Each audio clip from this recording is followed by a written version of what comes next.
Hello, ladies, gentlemen, and any small pets that are joining us. My name is Chaz Marler, and I'm joined once again by my occasional co-hostess, V-Bug.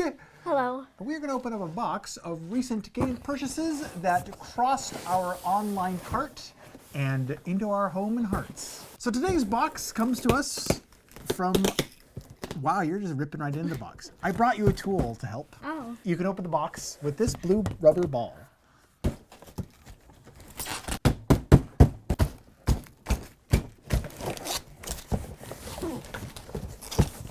Hey, guess what our first item is? What? Our first item is Matrina.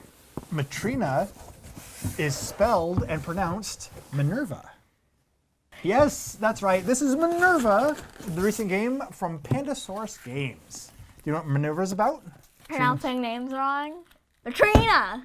Okay. Well, this game, Marinara, is a game set This game, Marinara. in Marinara. Players are state managers deployed by the Roman Empire to develop flourishing cities in the image of Rome to enact its policies. What if they made pizza spaghetti? Oh, that No, sounds terrible. spaghetti pizza. Tell me, V-Bug, in this game, Materne, pronounced Minerva, whatever it's called, Matrina. Matrina. This game is a game from Pandasaurus. Pandasaurus has been putting out some good stuff. They're friends of the show. And this game looked kind of neat. Very Euro-y, 1 to 4 players, lots of cards laid on the table, a little more thinky, and not so much stab, stab, stab in the face. Oh. But But what if I do this? Stab, stab, stab. okay, then it would fit the bill nicely then, I guess. But is that the only reason why Minerva is in the box? Yes. No. Yes. No. Yes. The real reason is this. The Roman Empire. An empire so large and powerful, its fame remains still today. But back in the day, in order to keep its vast territories under control, the Roman Empire sent out state managers to exercise its policies. And thus, we have Minerva. In Minerva, the players are one of these managers in charge of one of the Roman cities, all aiming to become a prosperous and important city like Rome, the glorious capital. And yet, only one player will develop their city the very best and thus earn the favor of the goddess Minerva, win the game, and crush their foes underfoot. Well, maybe not the foot crushing part, maybe just the winning the game part. Still, I mean, winning the game, it's pretty good. That's something that you can do in Minerva. It's the reason why Matrina is in the box. You know what? Maybe there is something called Matrina in the box. I don't know. Let's put Minerva to the side, and let's take a look at what else is next in the old boxeroonie. Okay, the next item Amuse me, child. is... Is the box even open all the way? I don't think so. Boo! Okay, we have reset, and we are ready for the next item in the box. Again, Okay. amuse me. I am the key to your fame.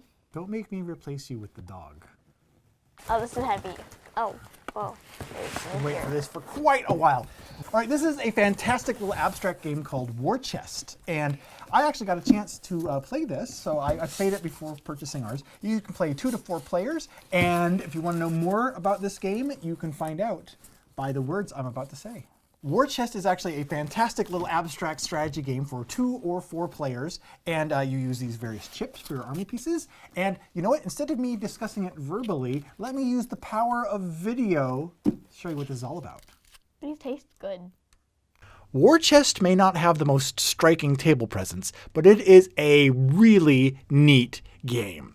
In the beginning of the game, players will draft several different army types of these different chips, and they will use those to try and capture key points on the board.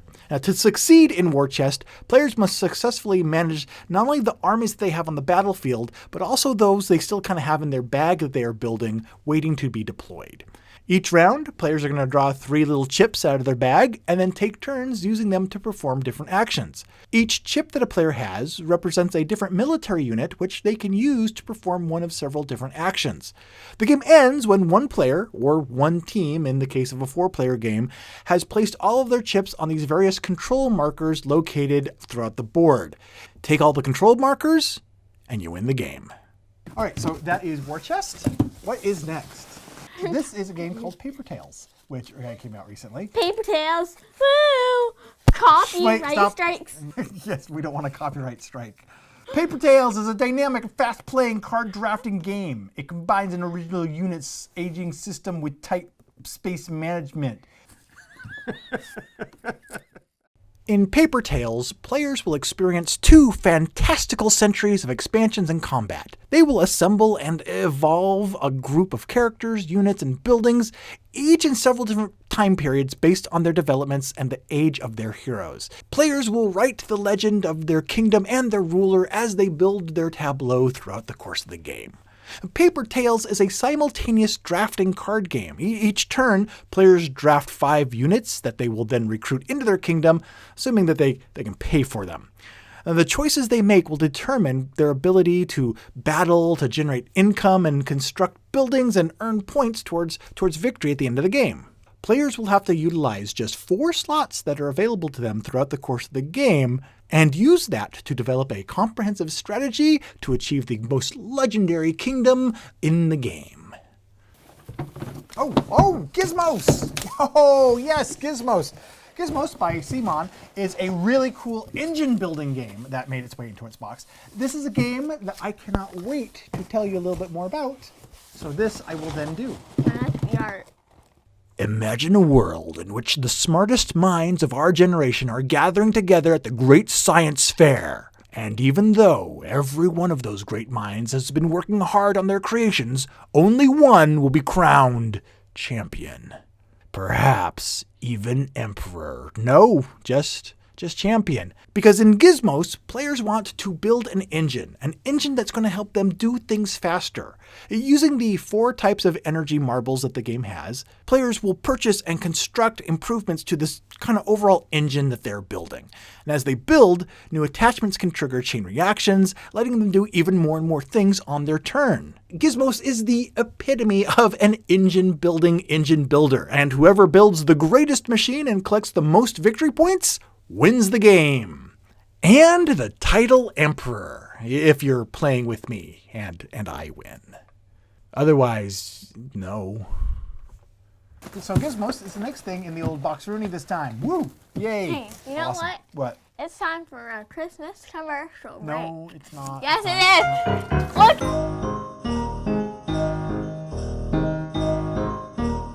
Next up is probably a game about eating sandwiches in space. Oh no, Imhotep! Fantastic. Matrina. This is the new dynasty for Imhotep. This is an expansion for Imhotep. Idahotep. The Idahotep expansion adds the following. I'm sorry, Idaho. New site boards, new marker cards, and lots more. Imhotep is a fantastic game that I absolutely adore, and this expansion looks pretty darn spiffy. Imhotep, a new dynasty, adds 5 new places to do things at, 14 market cards to build new strategies and earn new points and get new special goodies, 7 god cards, 4 chariots, and 56 tiles. Now, the neat god cards let players predict the progress of different buildings and then get rewarded at the end of the game if they are correct. Otherwise, they're punished. Because that's really what makes a good game. Not only rewards, but terrible, terrible consequences. So that is the Imhotep new expansion, a new dynasty. They could have given you an old dynasty, a used one, a refurbished dynasty even, but no, they didn't. Give you a brand new dynasty. Wow. Say thank you, Cosmos. Thank you, Cosmos. Does it have snow? Maybe. Snow in Egypt? That would definitely be a new combination of things. Whoa. Whoa. Is there anything else left in the box, Rooney? Yes, there are many, many things. Yeah, there's the packing peanut. Wow, that's fun. in this packing peanut. Oh. Drop it. Don't drop it. Yes, drop it. No, that was the name of the game, not a request. So Drop It is a really neat little dexterity game, and it plays a little something like this. Circles, triangles, squares, and diamonds. No, you didn't get hit on the head with a box of Lucky Charms. It's Drop It! Drop It is all about letting go, which is why when I play it, I no longer regret dropping out of law school. In Drop It, the pieces you drop will land somewhere in this strange vertical game board, ideally landing where you'll score the most points. But more often than not, they'll land somewhere not that way, and you'll not win because the tiles will bounce around and you don't know where they're going to end up. Sometimes they end up touching a piece of your own color, which is bad, or touching a piece that's the same shape, which is bad, or they bounce out and they land in the dog's eye, which fortunately is a thing that doesn't actually happen. Each turn, the active player drops one of their pieces into the slotted game board and the pieces stack higher and higher until all the pieces have been dropped, and then the final scores are tallied and the winner is declared, who then crushes their foes underfoot. No, that doesn't happen in this game either. That is Drop It, the last thing in this month's box. Oh no, I don't think it's last thing. Oh no! It's Ollie the goofy looking dog. So we hope that, yuck. It was gross and now I have a disease. Hello everybody. Thank you for joining us for this unboxing video full of games and dogs. Sure, well, let's go with dog. So here's everything that joined us this month in our, Ollie, come here. So there you go. There is the wide array of half dozen games or so that joined us in this month's box to be added to our collection. So what I want to know, as always, is which of these games have you partaken in?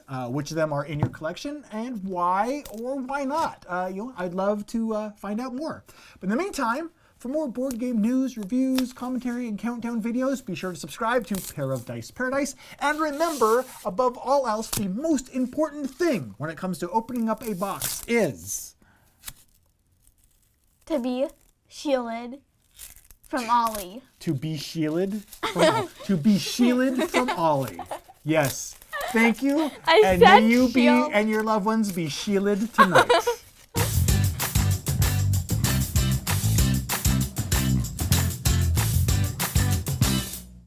So this is a game called Drop It. This is a really cool little not abstract. I have an idea. What? What if we make a trailer for this game? Cosmos send us a box with nothing in it, and we'll just drop it in random places, and you'll get 1,000,000 buys. Really? Yeah. Tell me how this will work. So you pick up this box and you just drop it in random places, like in the desert, and in a cave, and in a snowland, and in a grass landscape, and in a savanna. It's just like a montage of the box dropping. Lands like that. It'll be a good business choice.